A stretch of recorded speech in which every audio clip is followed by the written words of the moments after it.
Thank you for joining me. I'm Scott Ryan. Barack Obama made a speech today celebrating his victory on the budget. And let's face it, he also said that this is not enough. He's not finished yet. I mean, he got everything he wanted.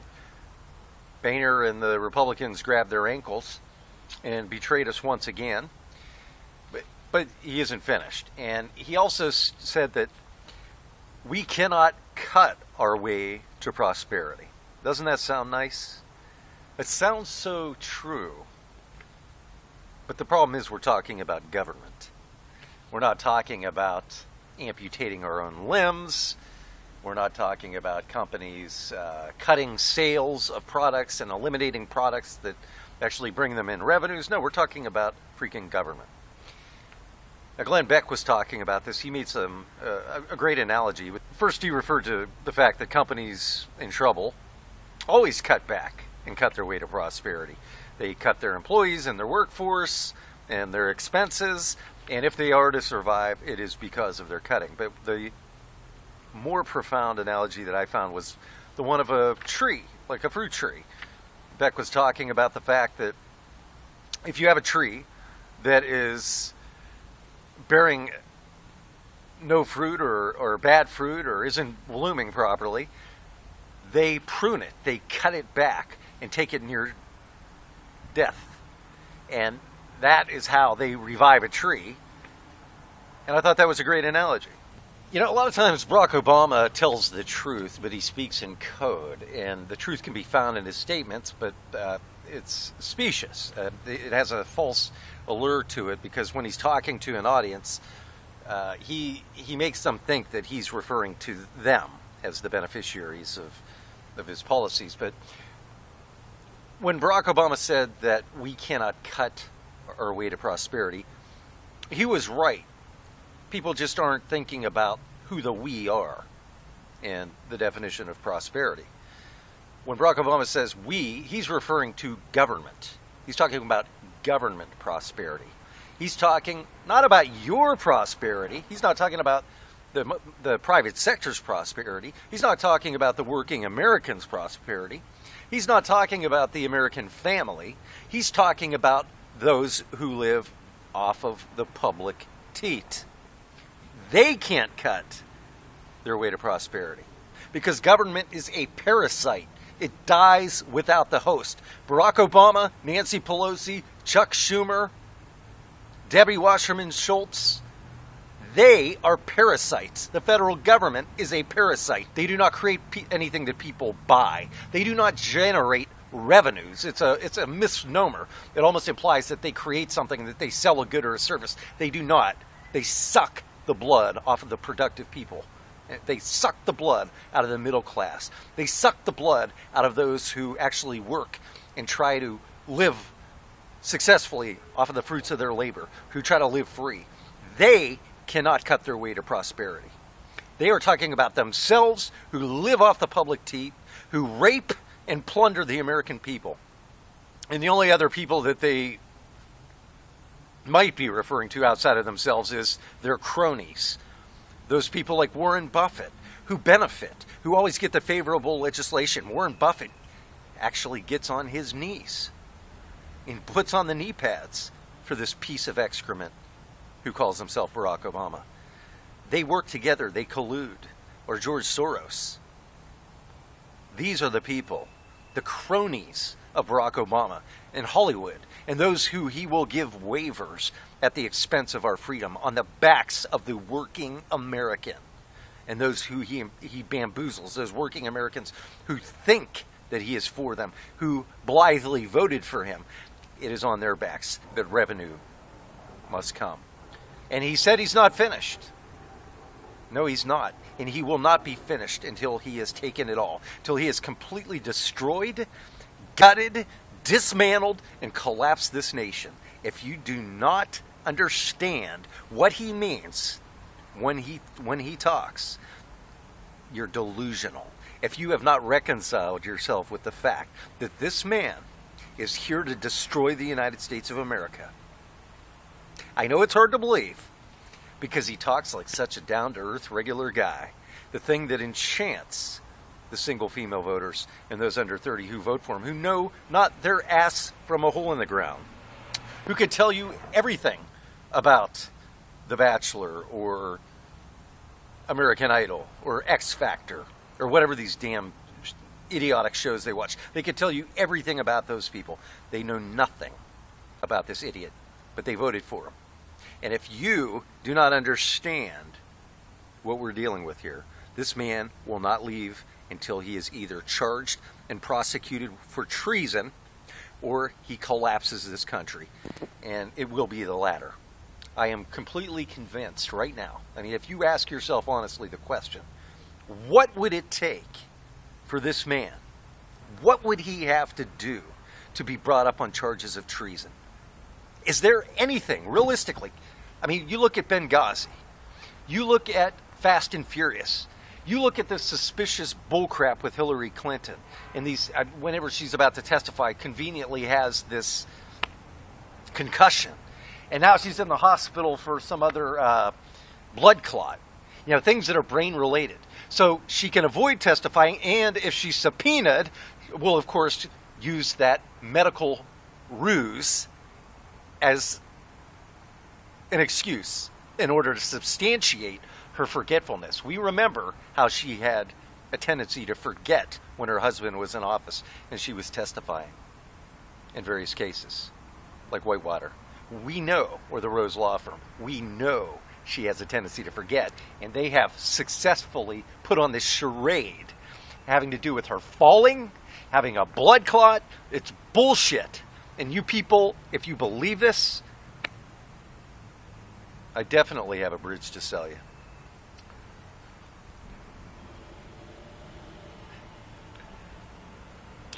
It's going to be perfectly easy for her. I mean, yeah, she could, with all of that charade aside, she could have walked in there and said, I forgot.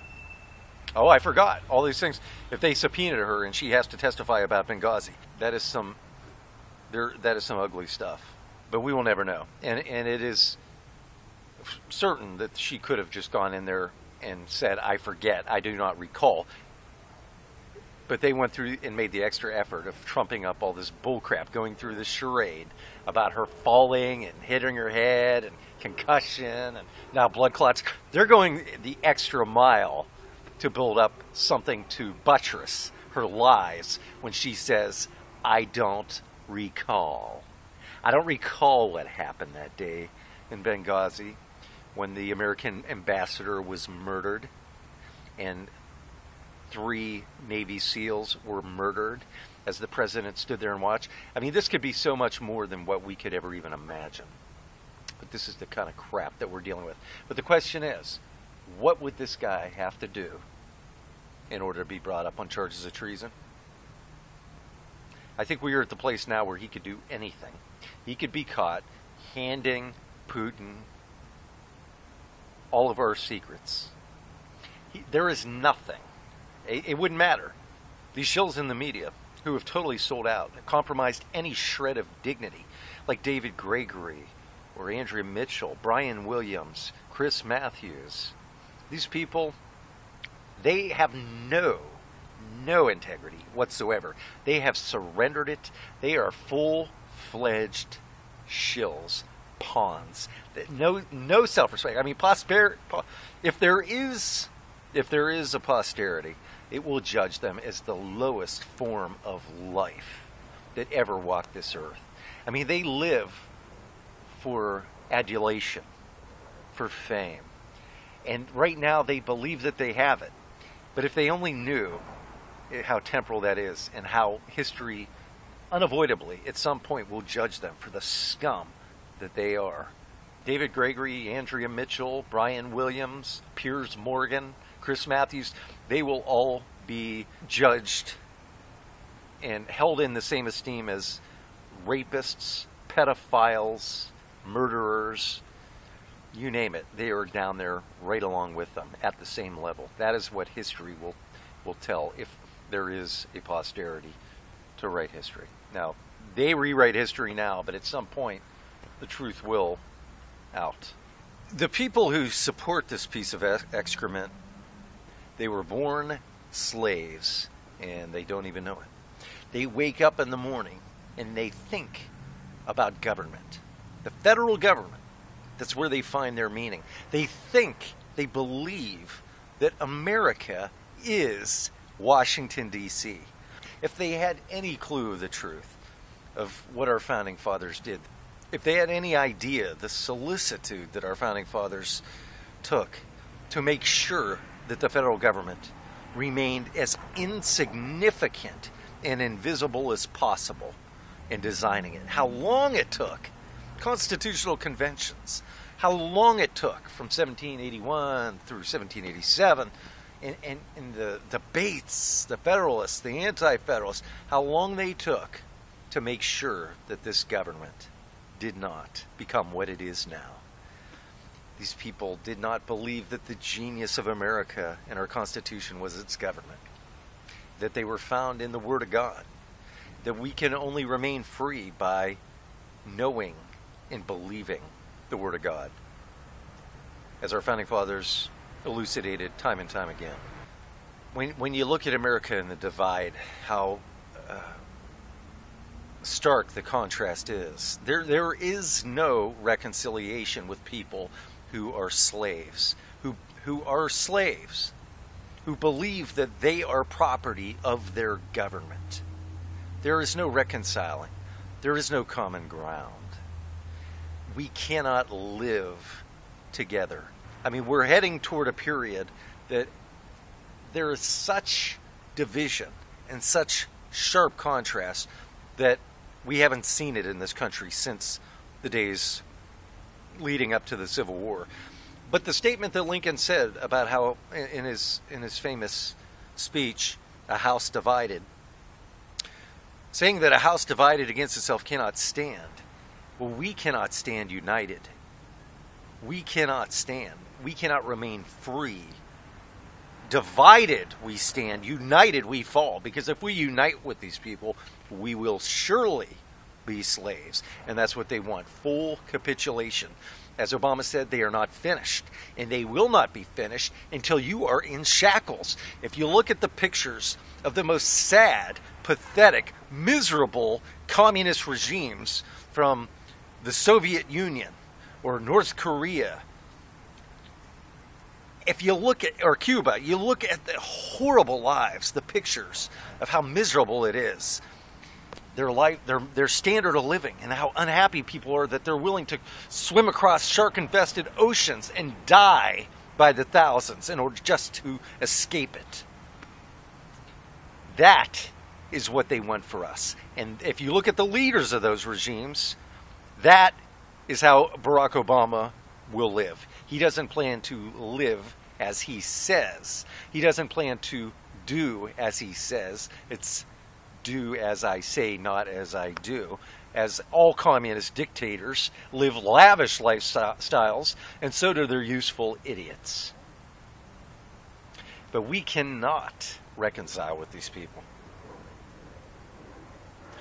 We cannot live together. And why the hell would we want to? This is a miserable existence. I have nothing in common with these people. I mean, I don't even think that these people are the same species. The liberal mind. I have no desire to talk to liberals. I have no idea how anybody can stand it. I used to watch Fox News and other networks that would have these debates and put on the liberal pundits and have them debate it. I cannot. I have no patience for recycled idiocy over and over again. Why the hell would we want to be united? But the question is, if we decided to amicably depart and go our separate ways, and let's say conservatives offered them California and Oregon and Washington and basically most of the United States, if we just said, look, we want 5 southern states and contiguous pretty much, and we're going to live in peace, and you do whatever you want. You want the communist utopia, do what you want. What are the chances? Who do you think would object to that? What are the chances of the liberals living, knowing that there are people on the same continent as they, who are living God-fearing, happy lives off the sweat of their brow and keeping the fruits of their labor. Who do you think would object to that? Conservatives or liberals? They can have the best part. We'll retire the debt. Let's say we're going to take our share of the national debt. We're going to retire that. So everything is split evenly, even though you get most of the land. They would not allow that. Communists are evil. These people are evil. Even though it would look absolutely unbelievable on paper, and no one in their right mind would pass it up, an opportunity like that, if we were to give them all the best of everything and pay off the debt. I said nobody would in their right mind would pass it up, but they're not in their right mind. These people are evil in every way, and they cannot live. They could not live in peace. They would have to plunder. They wouldn't even get to the point where they would allow for it. They can't. There is no deal that you can make other than surrender and subordinating yourself before them, putting your hands out in front of them, and letting them put the handcuffs on you. It's just like the Muslim. If you're conquered by a Muslim, you have two choices. Convert to Islam. Number two is die. You can convert or die. If you're a woman, you can convert or be a slave. If you're a child, you can convert or be a slave. Those are your choices. And that is why the liberals, the Democrat Party, has much in common with Islam. That is why they unify now. That is why they will unify later. That is why you see things like Al Gore today announcing that he sold current TV, made $100 million for himself by selling out to our enemy, Al Jazeera, the propaganda purveyors who fought America and were responsible for the death of many American troops. That tells you everything right there. They are in perfect harmony. They wouldn't sell out to Glenn Beck. They wanted to sell out, as Al Gore said, to somebody who would align with their legacy. That is the most lucid admission that you could possibly ask for. And again, that brings me back to the question, what would it take to bring charges of treason? What trespass would they have to commit in order to be brought up on charges of treason? There is no justice. This is a dictatorship in the making, people. And if you don't wake up to that, my friends, it's too late. If you're in a blue state and you're just sitting it out and you're living life and you're thinking like you did for the last 20 years, oh, be an optimist and things will work out, you're in for a very, very rude awakening, and it's going to be a sad day. I mean, there's plenty of time to see the writing on the wall. There's plenty of time to see the writing on the wall. It is time to get out while the getting's good. It is time to come south to one of the southern states who dominate the legislatures with conservatives and further help us. Don't wait, because your blue state is not going to stand up for you. They're going to hand you right over to Nero. And when they do, they're going to take everything you ever had. I mean, they want to take ours too in the southern states, but at least we have our governments that will stand up for us. And if you come here and join us, we can make it even stronger. Nobody's talking about civil war. Nobody wants civil war. We're not even talking about secession. We're going to live by the Constitution. And our state governments are going to make sure of that. And they are not going to bow to the idols of Nero. And when it comes down to it, civil disobedience, when we are asked to compromise, to violate our Constitution, civil disobedience will be engaged by our state legislatures. And they will be your last stand. They will be your last fortress for protection. Thank you for joining me. I'm Scott Ryan.